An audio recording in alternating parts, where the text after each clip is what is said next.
space communications. These will be among the main topics for dialogue.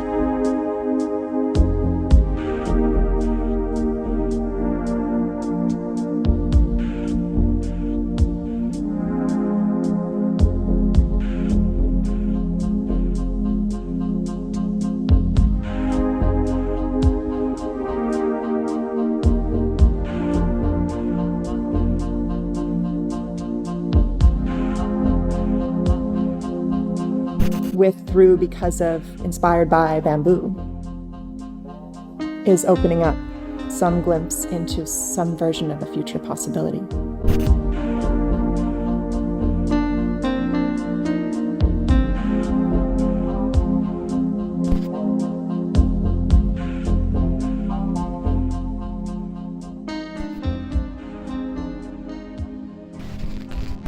Elora, how are you doing? Good to be here. It's great to see you. It's been a while since we last caught up. A few months, with the whole pandemic going on, it's been a good few months. How many months has it been now? 4. Is it 4? Yeah, I've kind of lost count. It just blurred into one. Yeah. So how you been? You've been in Bali this whole time? Yes, we've been here. We've been working, trying to keep things moving, keep up, slow down at the same time.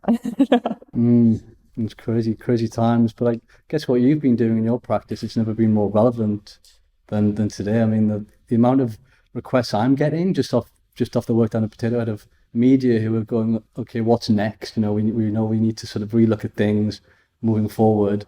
And the topic of sustainability seems to be one that keeps coming up. Like people are starting to get more interested in it and looking at sort of trying to find new ways of doing things. And I think what you guys have been doing for quite some time has never been more relevant. Yeah, I just first discovered bamboo through you guys when I came to Bali. I think I've been in Bali maybe 2 weeks. And we came up to green school with Japanese architect Sue Fujimoto, and I came with Roland from Potato Head. And it was just like, yeah, we ended green school. John kindly gave us, your father, John, gave us a tour. And it was just mind-blowing. I mean, it was the first time I'd ever seen anything like that. And it was one of those rare moments in life when you discover something that really is next level and completely sort of different to what you've seen before. And yeah, there was a magic about it, and then I learned about you and your architecture practice and your whole family's history. Like, where did you discover, where was the first discovery of bamboo, this kind of love that you guys have got for it? Where does that come from? I think it was similar to you. I came back one summer for a quick holiday, and suddenly I was standing in heart of school, and I was like, "What, Dad? What? What have you been up to?" I had made jungle gyms in my backyard with like fresh cut bamboo with Dad growing up, but we didn't think anything of it. We used bamboo here and there for all sorts of things just because it was useful. And but suddenly I was standing in heart of school at green school, and I was like mind blown as well. I was like, wow, this has to keep going. What can we do next? And then a decade later, it's like, oh my God, here. Wow, and you didn't study architecture, right? No, I just figured I'd been in art school, and then I'd been in fashion, and I just came back having a feeling that I could be useful. And I'd grown up here, so I knew that, that's a wild ride of getting things done in Bali, and I felt like I could be helpful in that. And they'd finished building the campus, right, for the first stage of its construction. And what was everyone going to keep doing? All these people had come together to make this incredible thing. What were they all going to go and get jobs in normal carpentry teams and normal architectural practices? Like, they didn't stop. We needed to find something else to build. So I came from a fine arts background, so maybe I saw it as like a new art form that like needed to keep evolving. And I assume that when John and your family built Green School, there was no one really doing anything like that, was there, in Bali, in terms of on that scale and at that level? Obviously, there's bamboo shacks around everywhere, but you guys took it to a whole new level in terms of the style, the architecture, just the scale of it all. It's pretty incredible. I mean, I don't know that there was another like structure that was meant to last more than a few years in bamboo at that time, other than what they'd been working on. Like, probably people reached the islands of this region on bamboo rafts. Probably the first shelters ever built would have been out of bamboo. It's just so obvious. But it had also been well established that it couldn't be long lasting. And then Linda Garland changed all of that. She fell in love with bamboo. The story is she saw a jukung, an outrigger canoe, and she saw this beautiful big pole of bamboo giving the boat balance. And the story is that she said, "What is that?" And then that led her down a rabbit hole of advocating for it and searching for like natural treatment solutions. There's villages in Bali that have been based on bamboo craft for generations, but like they're treating with really not friendly things. So it's only since Linda took that initiative to delve into boron, which is a natural salt solution, that it became something that you could take seriously. And then Dad was obsessed with wood, like the most big, beautiful rainforest which you could find. He just had such an appreciation for beauty and quality. And it's just, wood is incredible. But it started to bug him. And so when he built Green School, he just took a stand. He said, I want to build this school out of something that I can be proud of, that all the kids can build whatever they want out of in the future, that there will be enough of for everyone to build with, that it won't run out, that it can grow back, and that it's local. And those were his and Cynthia's criteria. He and Cynthia, his wife, were building the Green School together, and they just took that stand. What do we have here growing in the river valleys that we can just build a whole campus out of and feel great about? Oh yeah, it's crazy.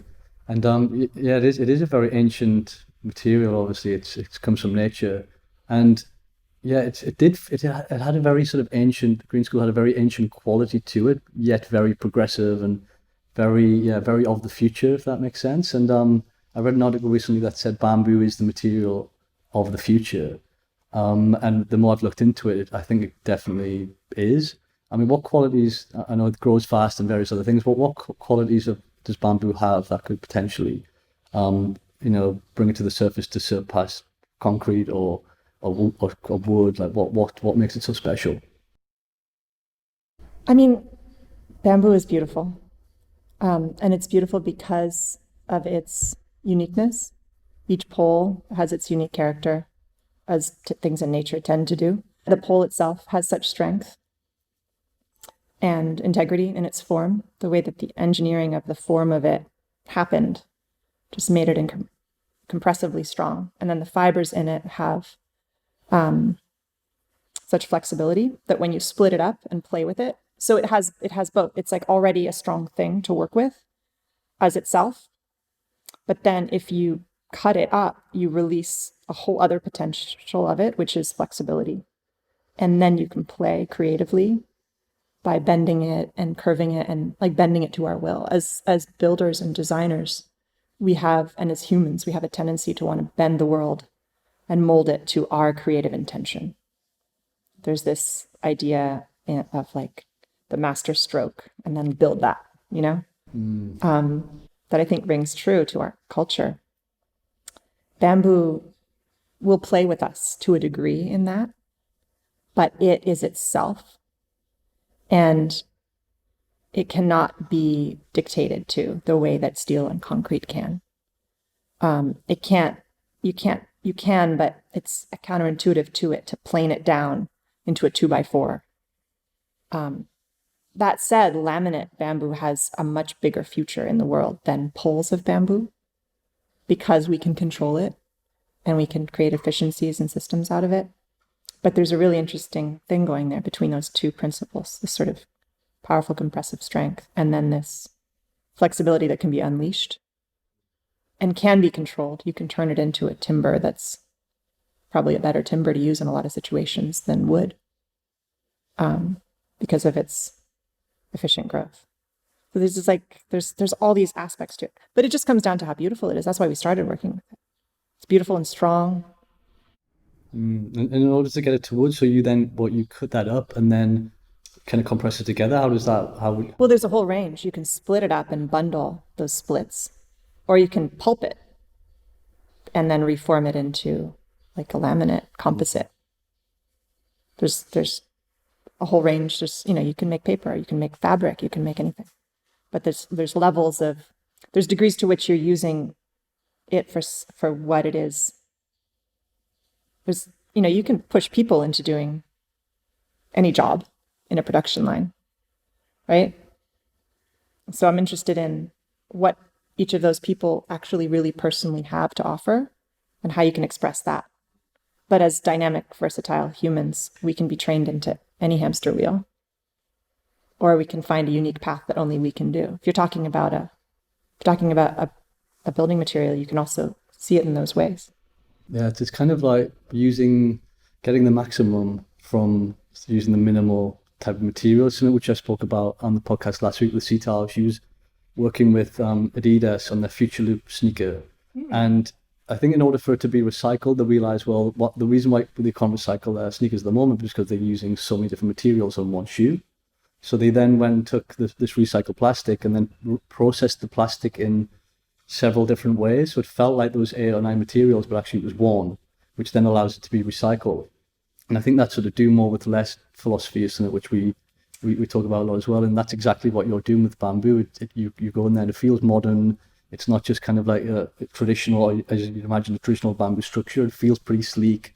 There's lots of what looks like different materials, but it's all bamboo. So I guess you're pretty... Well, more and more we're working with other materials, but I think that we really need to, and we've used bamboo for things that have no business being made out of bamboo. We've done light switch covers and all sorts of things, just because you couldn't go down a track and you just push it for what's possible and you try it. But now we're more and more interested in what other natural materials can we use and how can they be best, most self-expressed in each situation. I mean, even certain things. Years ago, we started using stone countertops, but we chose river boulders that could be sliced up and you keep the raw edge, because that's the beauty of a boulder, is that crust, right? So you keep that edge. And how do we do that? How do we choose and then use each material in a way that just lets it be itself and be useful? But what you're saying about materials, humans mush everything up. We have tended to mess everything up. We have muddled everything together that has no business being together, with no interest or care for what will happen to it in the future. We will look back on this 100 years as the absurdity of ever. When people look back and pick apart the logic by which we decided to do the things that we consider today to be just typical industrial necessities for practicalities, for efficiencies, people's mind will be blown. They'll be why? How did they come to that conclusion? The things that we just absolutely take for granted. So much of what we do, we excuse for that's just what we can afford to do, and that's what the machines can do, and it's just all gone down this weird track that I can only trust and imagine we will recover from, gain perspective and or wisdom, probably necessary, to figure out what belongs where, with what, to do what, worked on by who, for their personal and communal self-expression and satisfaction. And everything needs to be rearranged. Everything needs to be redesigned. Absolutely, I completely agree. I think now's the time, with this kind of new space that we're in, of crisis, pandemic, all the unrest in America. I think there's a real need for change. And I think now is the time that we can start having these conversations and looking at these ancient systems which clearly don't work and say, okay, how can we better this? And there is definitely a way. It's just we're kind of so fixed on that's the way things should be. But I think now we've got to really kind of break down those doors and come up with new solutions, come up with new systems, and kind of innovate in order just to sustain life on Earth, because it's getting pretty... We're all just so selfish. It's so much about what each individual of us thinks is needed for the next step of our personal feeling of being okay. But what I think more and more people are recognizing is that they don't feel okay. That the bigger impact of each of the choices that we make for our personal sense of satisfaction and or necessity, that doesn't leave us feeling okay. Walking out of the shop with that plastic bag is no longer feeling okay. And on one hand, that leads us to find balms and quick fixes and indulgences that help smooth that over. And on the other hand, when we're getting the chance to have any perspective, we're, I think, realizing all of the things that are not okay about how we treat each other, about how we use things up. And a few times you've talked about the future. And I hope that what we're doing is what we're doing through, because of, inspired by bamboo, is opening up some glimpse into some version of a future possibility. Like what Bjarke Ingels said about us blew my mind, because he said that, like, it's a window into what, I don't remember the exact words, but it's a window into like the future as we wish it to be.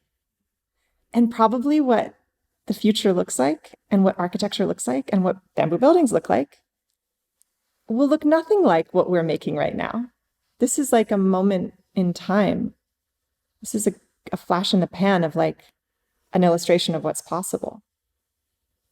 And this by no means is like what it will look like everywhere for everyone. You know, it's so local and it's so specific. But I feel like we're cracking a side door on like, hey, what if? Yeah, I agree with that. That's exactly the feeling I got when I discovered you guys 6 years ago, and I was building a house which was what I thought, concrete's the only material in terms of like structure. I think that's pretty much most structures in Bali use at least the structural element is concrete. And then when I came up to see you guys, I was like, wow, it actually made me feel guilty. I was like, this is way more, this is the way things should be. This is the future. And that was the last impression I got. And it's definitely had a huge inspiration on me, the work that you guys have been doing. And I feel like it's so connected to nature, because bamboo, it is a piece of grass, right? Yeah, it's a giant wild grass. Yeah, which is unbelievable to think that that's a piece of grass holding that whole thing up. And your practice very much, I mean, you revolve it all around nature, and you look to nature for answers and solutions. I mean, how do you sort of look at nature in your own practice or in your own life and really kind of like, take that into a real way of doing things and building? And I guess we speak about nature a lot, and nature does have the answers. And I think we're in a stage where we've been quite disconnected from nature for some time. But as you mentioned, people are becoming a lot more unhappy, a little bit sick of the old ways of doing things, and nature for sure has all of the answers. And how do you look at nature in your own way, in your ways, your own practice? The thing about nature is that we've boxed it up in a definition of something out in the garden or out in the wilderness. But the reality is that we are part of nature. We're actually the only part of nature that can self-reflect or converse in a way that is passed down beyond our own existence, right? This conversation is recorded, and people other places will hear it. This is the only way that nature has a conversation that extends through time that we can build on. So nature's doing something through us. And so I don't know where to draw the line. Like, a concrete building is in a weird way an expression of nature. And nature is wild and unruly and does all sorts of crazy things. But to the extent that we do usually talk about nature like as those plants blowing in the breeze, right? The richness that's there is so much in the variety, the weathered, textured edges of some of the leaves, the way that each leaf and each vein is different from each other, and the way that it all comes together as something that our eyes like to trace. And left a moment of clarity, we get something from dwelling on it, from looking at it, from listening to it. And in there is something that's the key to what we're missing with much of what we have made in the world. We have made consistency and uniformity and right angles. We have made right angles. Where do you find a right angle in nature, right? That's true, yeah. Can't think of any, yeah. So in all of that, there's something where, and this happens even like when you try to bring texture back into a concrete surface, right? That's pulling you back toward nature, like finding the right grain and the right texture. It's pulling you back toward the natural world, the irregular, because we're textured and we're all different. And I think looking at anything that has mechanical perfection or repetition, I think is fundamentally awkward. Looking at this textile here on the table is reassuring because hands made it and there's imperfection in it. It's the same thing as the leaves. It's the same thing as like looking at the texture of a human. So there's something in there that it's to do with variety, to do with diversity, to do with granularity. Not like you see the big picture and then you zoom in and in and in and into the fractal world and you can get incredible layers to a thing.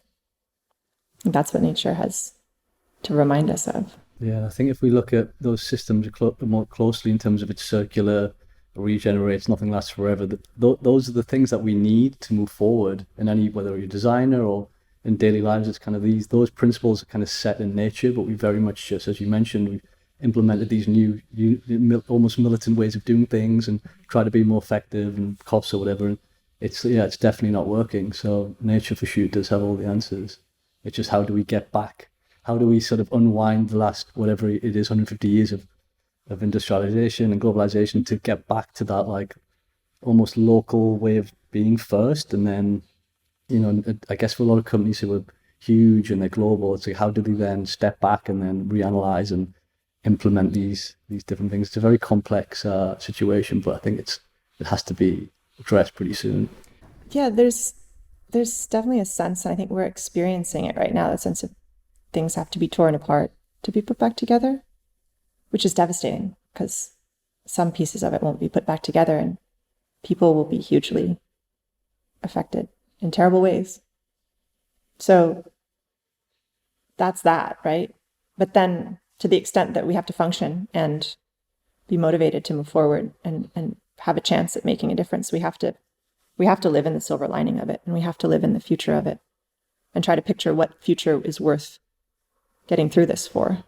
And do you feel in the current sort of pandemic, current situation, it's sort of, there's a bit of a message there from nature in terms of like now is the time? It's almost like a bit of a warning sign. And when you look at what scientists are saying, it's we're in a crisis, not just the pandemic, but an ecological crisis. Like in 50 years, much of Southeast Asia will be underwater. It's getting pretty close. I think we need to really start viewing global warming not as just a warming, but actually a crisis that's going to hit us pretty hard. And that one, unlike COVID, it won't be repairable. I mean, it's impossible to think about. It's actually impossible to think about for very long, because it's so hard to stomach those potentialities, right? Something's saying like, hey, you're not in charge. Hey, you're not in control. You don't get to just go where you want and see who you want when you want. You don't get to be sure you'll stay healthy. I mean, you never could, but this is like really clear, right? Good reminder.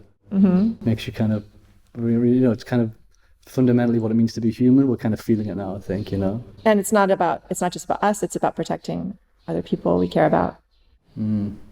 It's about having different vulnerabilities and like responsibility for that together. So there's so much to learn. There's a lot to learn about humanity and what we do from this. Yeah, there is a lot to learn, and I guess the educational aspect is something which we really need to look at, and we are almost relying on the younger generation now who are waking up to things, and the school system particularly, it's a very sort of dated old system which I don't think is relevant anymore. It just doesn't work on many levels. Certainly not in terms of, as we're mentioning, our interconnected with nature and living a more sustainable way of being. It just doesn't really mention that anywhere in the curriculum.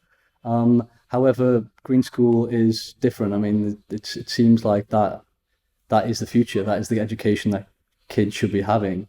And when I'm chatting to people like Malati, who was on the show a few weeks ago, it's just amazing to hear, if she's 19, she's been doing that since she was 12, her outlook on life, and the way she's communicating, it's just different. And there's a lot of people I've noticed from all around the world who are looking at green school as the future. How did that sort of how did that come about, and what is it that makes green school different to conventional schools? There's a lot of amazing things that green school is, and what I see is what you're talking about, which is like like the Greenstones is when the high schoolers, when the seniors basically do TED Talks and speak about what they're up to and what they care about and what they're going to do next. They really take a stand, and they really learn how to share that with people in the world. And so for me, that's the best evidence. I mean, my kid's 4, so he's running around in the earliest grades, right? And he's in the earth and everything, and it's lovely. But like, what really matters is how we form or don't form or don't overform the minds of the people who will live longer than us, presumably, and have more to deal with. We realize that there's a lot to deal with, and we may or may not escape. We each may or may not be able to escape the culture in which we were formed, the human era in which we were formed, to be able to see beyond that box. Like, we're all in different size boxes, different layers of boxes, I guess.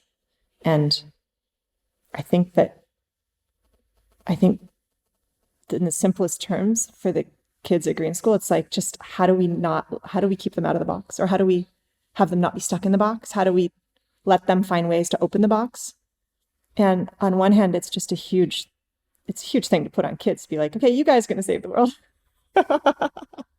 Right? But I think there's an acknowledgement in there of like, I don't know what the cutoff point is either, but like, the grown-ups are not proving their mettle overall in figuring this out, with like probably a lot of amazing exceptions. But still, like,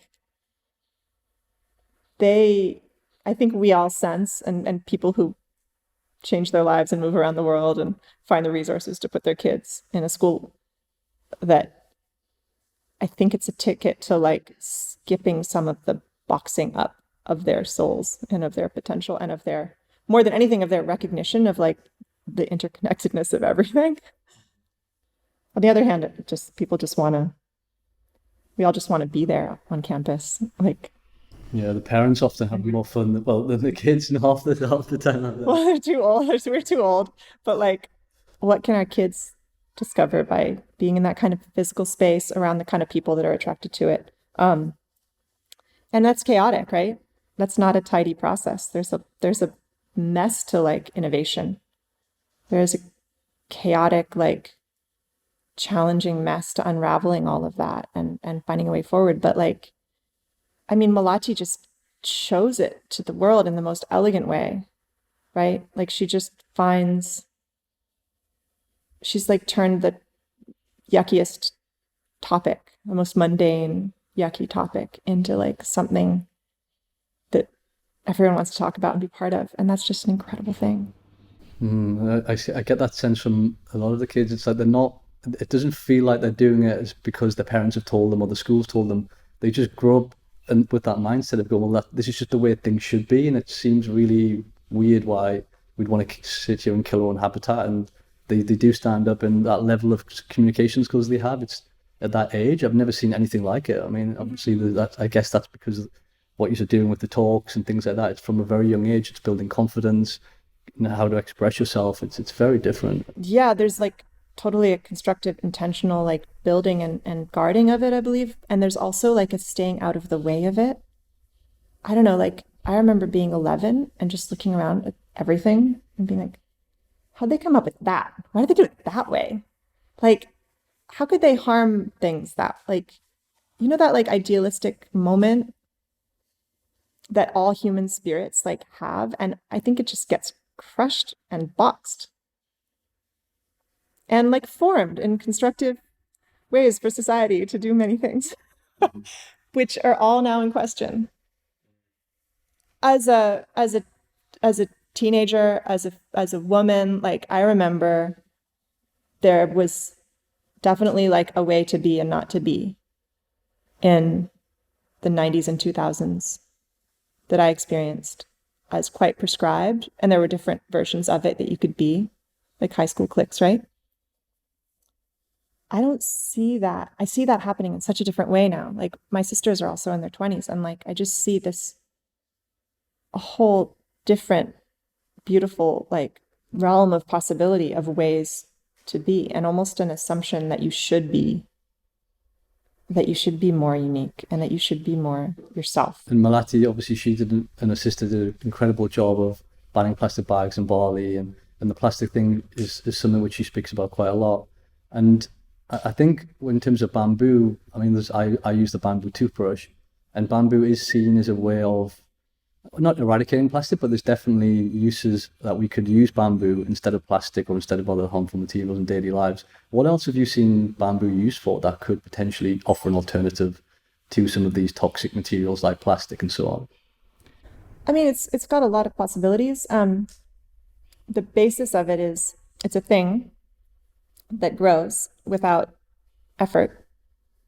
It's actually like you can have plantations and run them beautifully and efficiently, and you can have agroforestry and cultivate it amazingly, and it just grows wild, whether you like it or not, in the garden, and then you realize you miss your view and you want to chop it down, right? So it's just got this, it's just offering itself so abundantly in a world where, like, just the term sustainability is so depressing. Let's sustain. I don't want to sustain. I want to grow and thrive and like feel like everything's expanding, not like constricting and recycling and reusing. Like, yes, those things need to be done because of the mess we're in, but like, it just has this limitlessness that we need to feel hopeful about the future.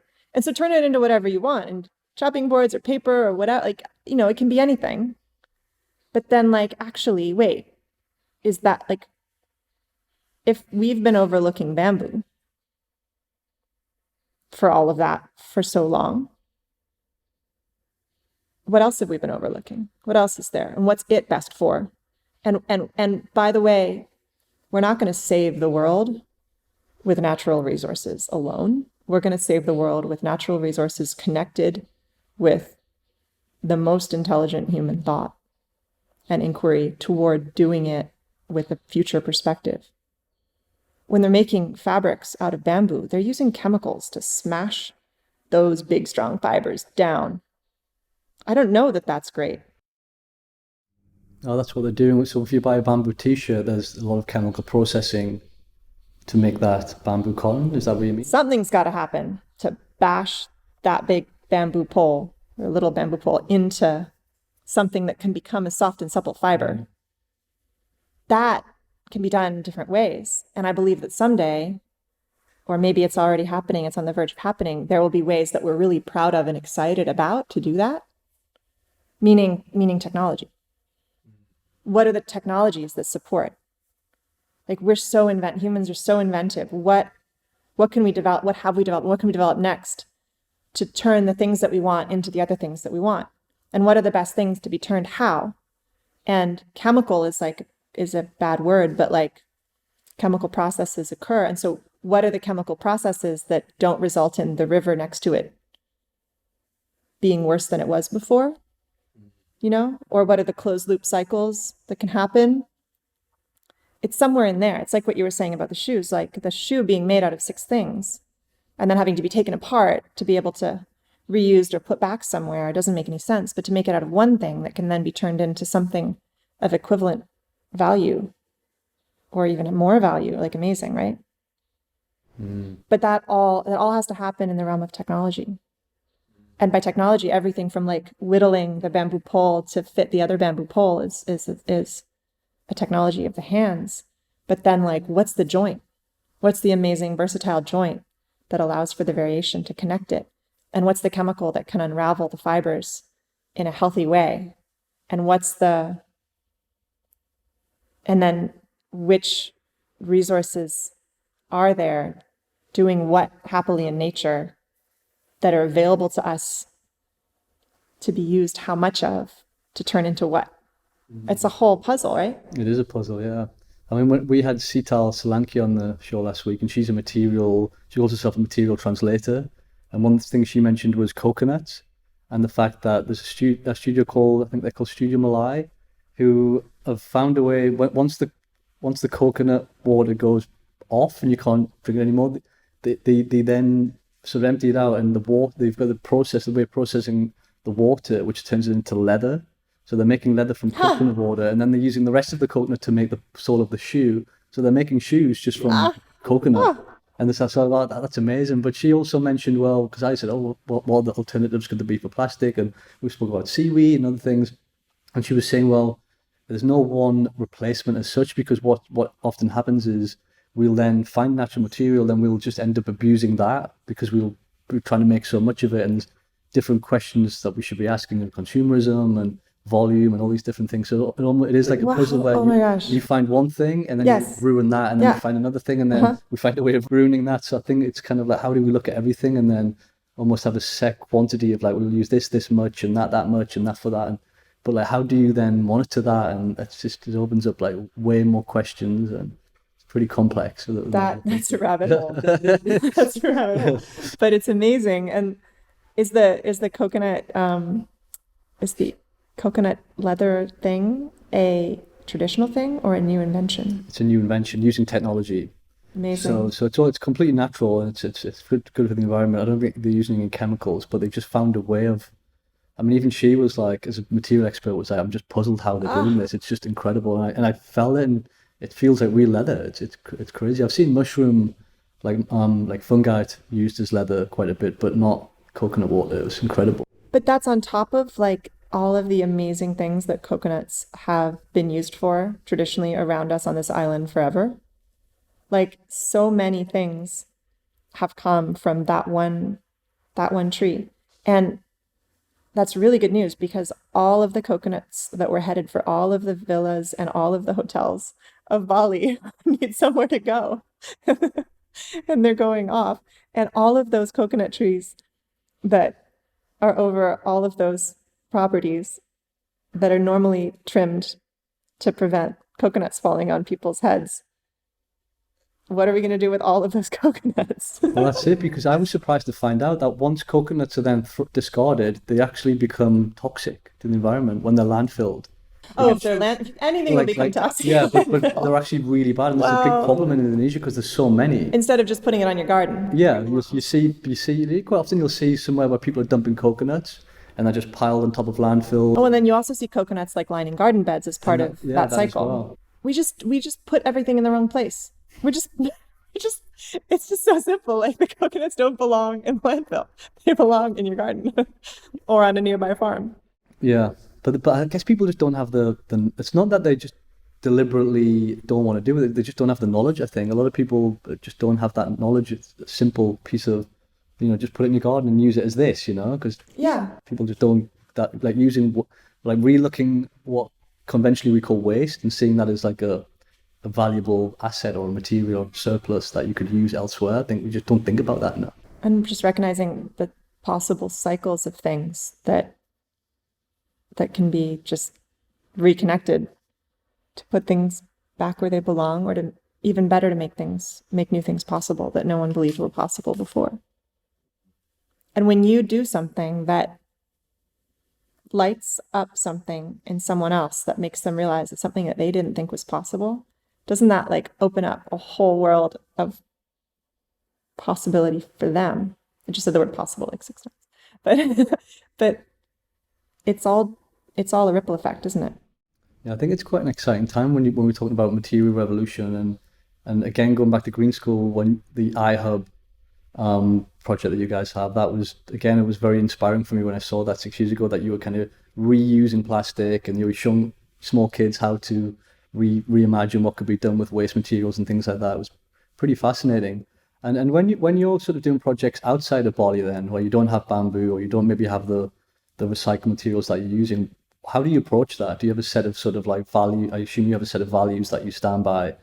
How does that work outside of areas where you don't have access to bamboo? Well, in every place, in every situation, you've got to look at what that landscape is, from the topography through to the materials, through to the skills and talents and resources. And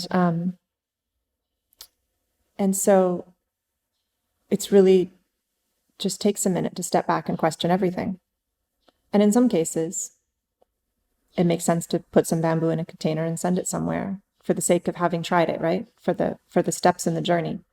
But ideally, anything you're building anywhere could come from something that was already available there, and you can add a layer of technology or a layer of design intelligence or engineering or artists and craftsmanship, and those things can connect it into becoming something that wasn't possible before.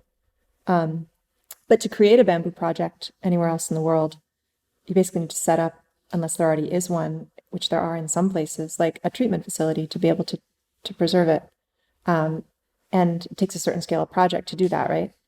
And so if you're not doing that, like what else is available there? What else is great to use there? And what does it want to become? If it's a certain kind of wood, what is that wood or driftwood or palm? Like, it's really about finding the palette and then designing it from there. Like there will be bamboo in cities in the future because it's just such a useful material, right? And what else near those cities can be used to make, and how do you have to transform those things to make that scalable and to make it possible? Each of these, like I believe that every place should have its own feeling and personality and character. Like the design of it should really come from that place. And I don't necessarily mean the history, although it might influence it, but like the landscape and from the materials and from, more than anything, from what possibilities does that place have in the future? And like, once we get to travel again, like, do you want to go travel somewhere and find something that's like you expected? Or like like you've seen somewhere else? No, you want to go and find something that feels totally different and unique. And so I think we have a responsibility to find those opportunities for uniqueness and to interconnect things. Yeah, it's funny you mentioned bamboo in cities, because when I first went to Hong Kong, it was very strange to see in a very modern city they're still using bamboo as scaffolding. So it just shows you how strong it is, and the fact that it was like literally a very modern street in Hong Kong, and then they just got a big bamboo scaffolding structure. And they have the simplest, smartest technology and technique for how to connect those bamboo poles and where they're coming from. And the only reason it survived is because the efficiency of it and the strength of it surpassed whatever else was possible, and that wasn't overridden by a sense of prestige or like preference. So much of a perspective of a choice on anything, even in great restriction, comes from what do you prefer and what's prestigious. People are building with cinder blocks all over Bali because they're cheap and subsidized, and also because there's a sense of modernity and prestige to it. It's a terrible thing, right? But like, these are the things that come together in making choices. And in Hong Kong, they're still using bamboo, not because someone took a stand for bamboo or because it's still the smartest thing to do, and they held on to it. And that's really cool because it's just the right thing for the job. Yeah, it's funny because you say that quite often in all different countries, but especially at the moment I'm seeing in development countries where they want to be perceived as becoming a bit more modern, and I think we're all guilty of it, where we don't really see what's in front of us and we kind of replace it with a much weaker, harmful alternative, and then you completely destroy what was there before. It's I kind of see a lot of that. Well, can you imagine being under a thatch roof and the next week being under a tin roof and not noticing the difference? You do notice, but something overrides it. Something justifies it.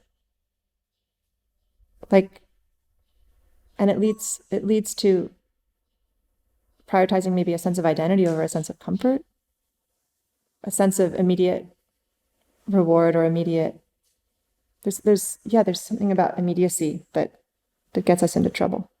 When you take a longer view, right? When you take a lifetime view or a multi-generational view, God forbid, like, it shifts everything, doesn't it? And you grew up in Bali. You were born here, or you moved here when you were very small? My parents were here from 1975. I was born in Canada and came here as a baby.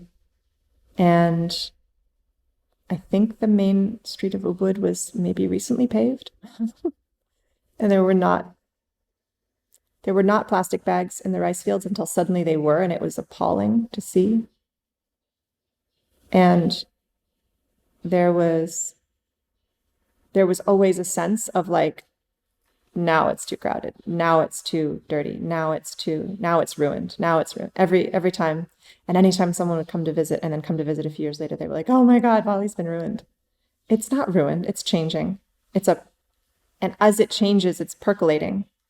It's attracting. Bali is a magnet like nothing I've ever seen. It attracts people and ideas and possibilities. And those ingredients are what are going to come together and make it the fertile ground of what needs to happen next.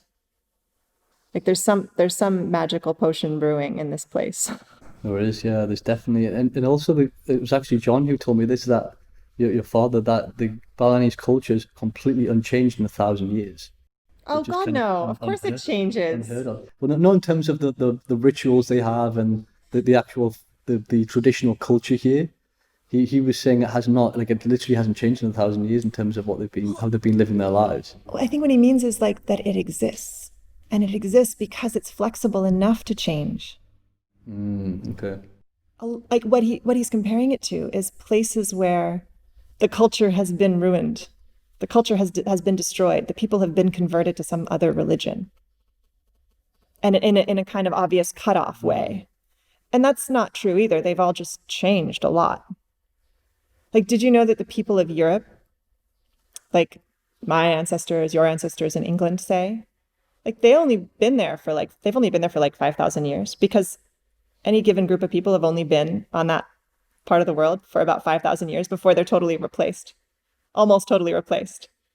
Little genetic signals left over. And they didn't know that till recently, because now we have genetics, because it wasn't clear whether people were being replaced or the cultures and traditions were being replaced. And the technology was the agriculture and all these layers were happening. But it's all just layers and waves of change and layers of identification and a boxing off of like this is this culture. Balinese culture has absolutely evolved and changed, and we don't even know, right? But it has a sense of identity of itselfness that has maintained and that has continued and persevered. And there's a sense in Bali that he's getting at that I value so much, which is that, well, this is us and this is what we're up to. And yeah, we'll change it as we wish. Now we'll have oga-ogas. They didn't used to have oga-ogas at Nyipi before the 70s. Did you know that? It came from Mexico. I didn't know that, no. Did it really? Yeah, it came from Mexico. Wow, okay. Making these big monsters and parading through the streets is like a thing from the 70s. Someone came over from Mexico in the 70s and told... Someone got the idea. Someone somehow got the idea, and they were like, let's make... And now it's like totally... So now it's part of what you do at Nyipi, except for this year. Wow. So there's just an example, right? Like, of course the culture is changing a lot, but it still considers it's still... So the core of it still remains, but then around that... Well, maybe the core has changed too, but its sense of we are something and we're doing it together. Something I really value about it is the lack of a sense of converge, of needing to convert. There isn't a like, it's not prescriptive. It's not telling us. It's like all these different people have come here from all over the world and you're all doing your thing and that's interesting and we can participate to a certain extent and whatever extent we choose. And there's no sense of like, you're supposed to be like us, or there is a sense of we should be like you, because that's like kind of a modern, like modernization like thing. But I'm kind of stumbling around this, but what I mean is there's room for me to do me and you to do you here, embedded in the culture. And like, oh, what do you believe? Interesting, huh? Well, this is what I believe. Cool. And there's room for both in a way that we're not used to in Western culture. In Western culture, it's like, my God is right, and my commercial shopping decisions are the right ones, and whatever other thing, whatever layer of it. Yeah, I guess there is still a very harmonious relationship, isn't there, between the original Balinese community and the influx that are coming in. And I guess in other cities, other locations, they can't say the same. Whenever you see a vast influx of whether it's tourism or whatever, there's quite often a lot of friction but like it comes with a lot of friction and it can kind of go either way. But I don't see as much of that here. Well, there's friction for sure, right? But like there's also coexistence, and that I think is entirely made possible by our hosts who believe that there's different ways of doing things. And there's not just one right way that has to be applied. Oddly, in a culture that is like very prescribed in how they do things and what they believe, but like that's so interesting, the flexibility in there. I'm not the right person to be talking about this. There's people who know so much about Balinese culture. I would love to talk. Like, should get someone who can talk about that really from a historical point of view, and like what is that flexible element that has made it be possible for so many different ways of being to coexist in a place. And we're not at stasis, right? It's all in change, and there's all still risks, and there's all still, who knows what'll happen. But something is percolating, and something about this place sucks people in and sometimes spits them out. Yeah, it's either or, isn't it? It either really works for you or completely spits you out. Yeah, that's the way it seems to work. But then some days I feel like I'm being spat out. Some days it all feels too much. But it's funny that the energy that's here, it is different, and everybody that comes here feels it. There's something completely magical, or whatever it is. There's a different energy about Bali to anywhere else. And one thing I was looking at was, do you know much about ley lines? I don't. Which are the energy lines that run around the world. To do with water and magnetism and. Yeah, and they sort of meet only in a few places around the world. These sort of, I think there's 9 points, I think, if I remember. I mean, I could be totally wrong, but there's only a certain amount of points that they meet. And it just so happens that they meet right underneath Bali. And a lot of people say, well, that's why it's such a special place that draws different types of energy here, is because of the ley lines. And of course, we're in the Ring of Fire. We're surrounded by 75% of the world's active volcanoes are in Indonesia. We've got all of these tectonic plates below us. It's very volcanic. It's just got this sort of energy. And I think Bali seems to be the place where it's centered the most, you know. And here people think it's a peaceful tropical island where they can have their holiday. Yeah, there's lots of different elements to it, isn't there? It's a very, I mean, Indonesia, that's the beauty of it. It's a very dangerous so place, dynamic, but yet yeah. it's so beautiful at the same time. Yeah. There's something that I heard from biophilic design called risk peril, where we seek a certain degree of perceived risk, but we want to know that we're safe at the same time. And somewhere in there is like a vitalizing like possibility. You've got to try and get that balance in between. Yeah. That dualism. If everything feels too safe, it like dulls you. And if it's actually dangerous, it's like severely stressful. But somewhere in between is an extra injection of motivation and possibility.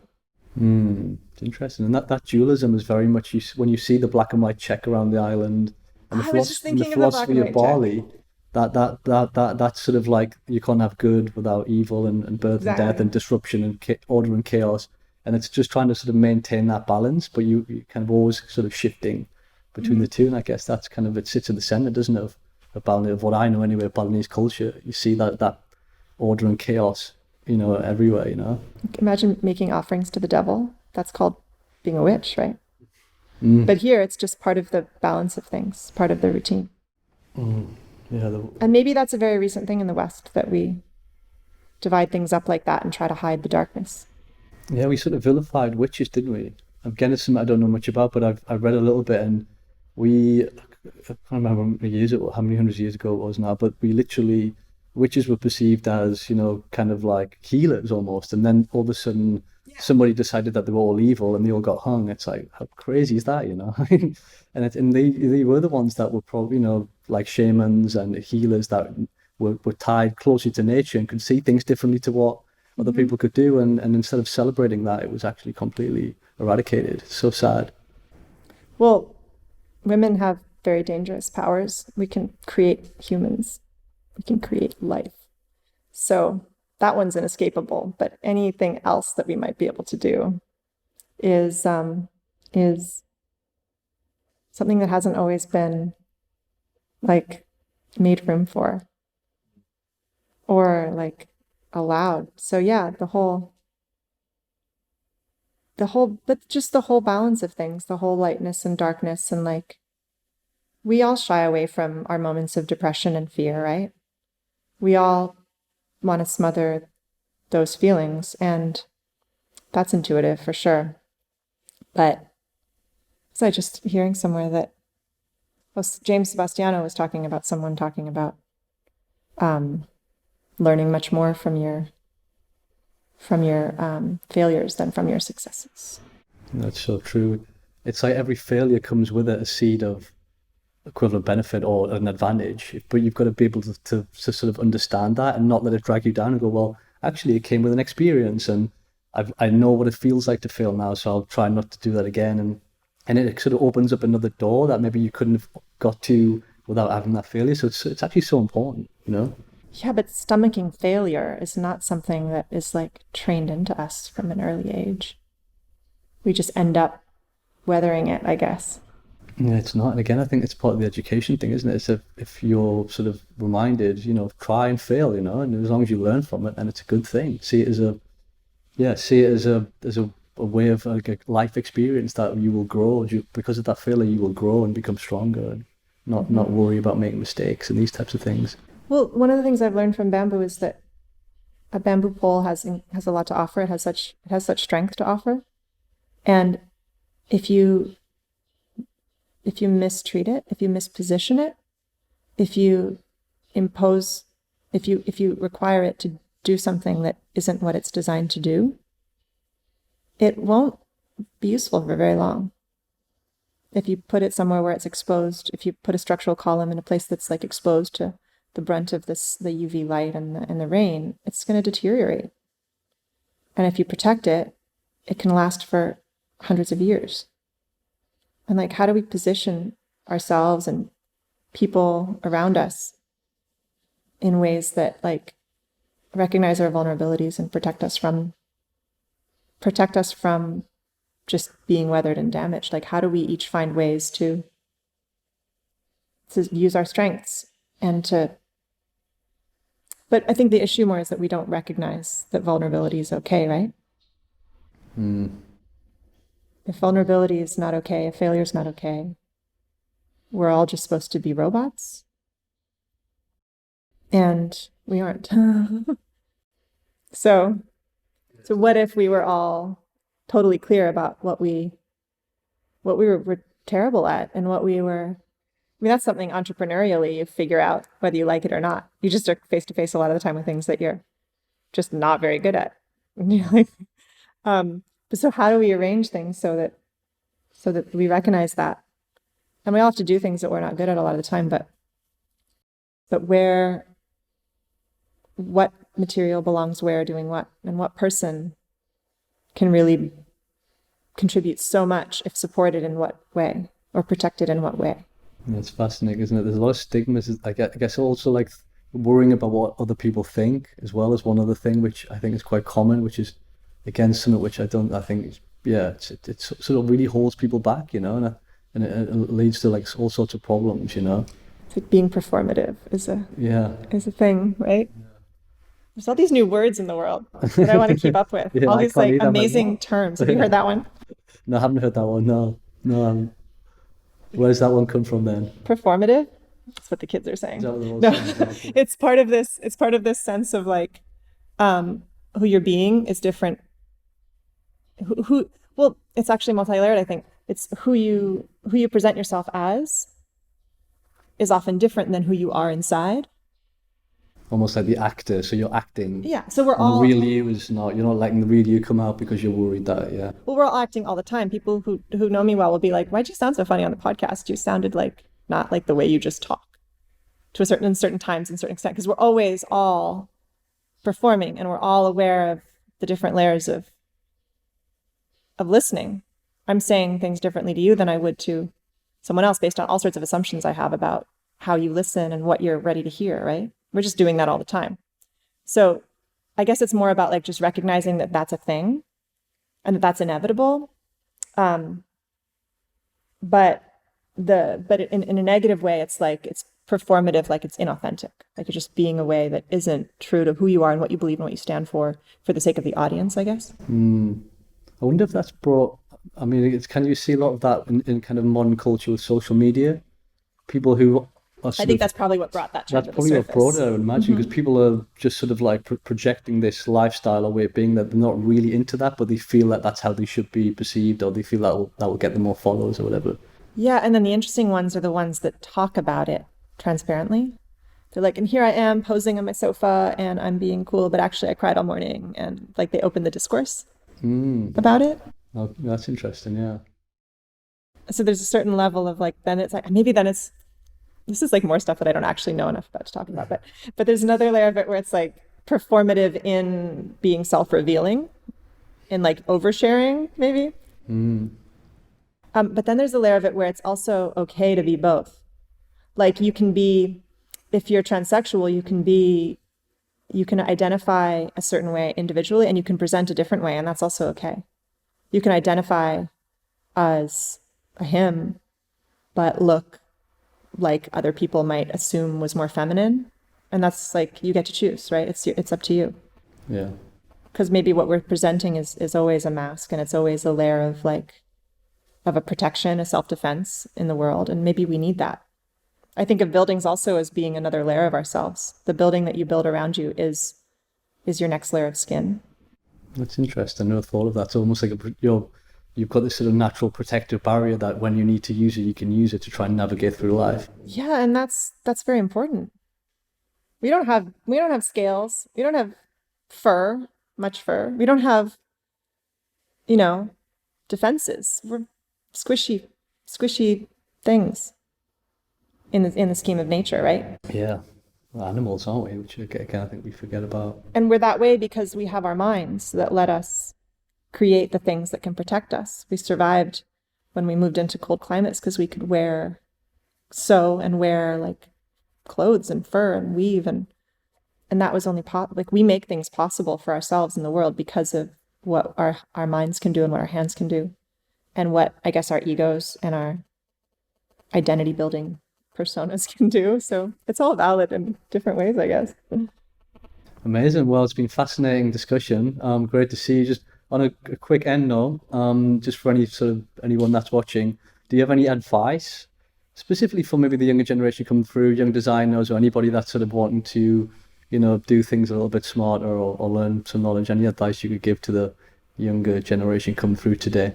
I think this is a time to find what we're called to and where there's room for us to be and take action in the world that's different than focusing on a personal calling. I feel like I grew up thinking a lot about like what I would be talented at, what would make me happy to do, what would be how I would be most self-expressed. And on one hand, if I saw what I was doing now, I would be very much feel like that was all really aligned and that I had like turned it into like castle fairy building, and that would be very fulfilling. But on the other hand, there's a huge piece of it that is just the grit of daily life that I was very much unprepared for. And I don't know that we raise kids to recognize that they need to find a way to serve the world. It's such a trap to think about self-fulfillment and even self-expression without acknowledging the piece of it that's like, where is there room for you to be how in service of anything else in whatever sphere you're in whatever realm of luck and perseverance that you find yourself? Where is there room? Because in the giving and in the sharing and in the inspiring is the reward. So how can we rewire the way we plan our paths in life to find that reward in the service and in the giving? And I don't mean to be literally in service necessarily, but whatever it is that you do, to do it, to find room to do things well and to give yourself to them, aligned with your strengths, to make things possible. Incredible. Such good words of wisdom. Elora, thank you so much. Keep up your amazing work. And great to have you on, and we'll catch up again soon. Thank you so much.